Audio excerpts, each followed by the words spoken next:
So, is the iPod Touch 5th generation still worth it in 2025? This device came with iOS 6.0 and an Apple A5 chip. Anyway, let's get into the design. The iPod Touch 5th generation looks relatively nice with its silver body and soft screen.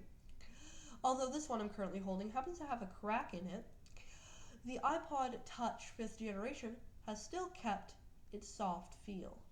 The softness of the iPod Touch's screen also goes to the silver body, which also keeps its softness despite what seems to be the iPod's signature scuffs.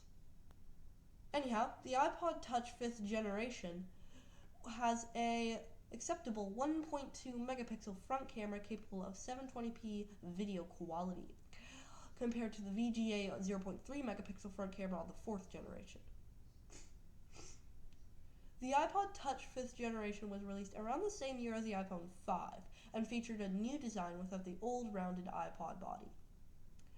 The hardware of the iPod Touch 5th generation would include a dual-core Apple A5 chip, being 2 times faster than the CPU in the A4 and up to 9 times faster than the GPU in the A4.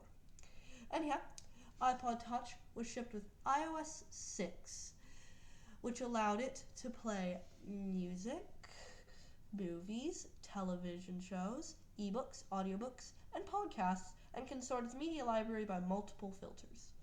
Like the iPhone 4S and later models, the iPod Touch 6th generation supported Siri and was improved to include the ability to make restaurant reservations, launch apps, dictate Facebook or Twitter updates, retrieve movie reviews, and detailed sports statistics.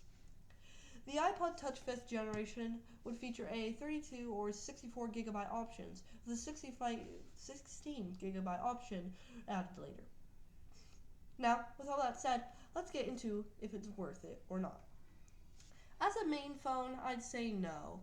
It isn't able to operate with the latest iOS apps or isn't able to support the certain iOS apps, as they don't really support the iOS version of this one. Which the apps that it can't support may be too important to leave out, which is why as a main phone I would say no.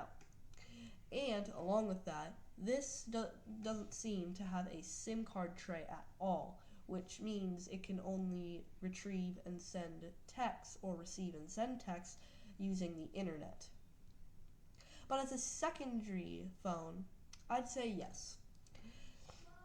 It is compatible with what could be called small-scale applications for some games and work necessities.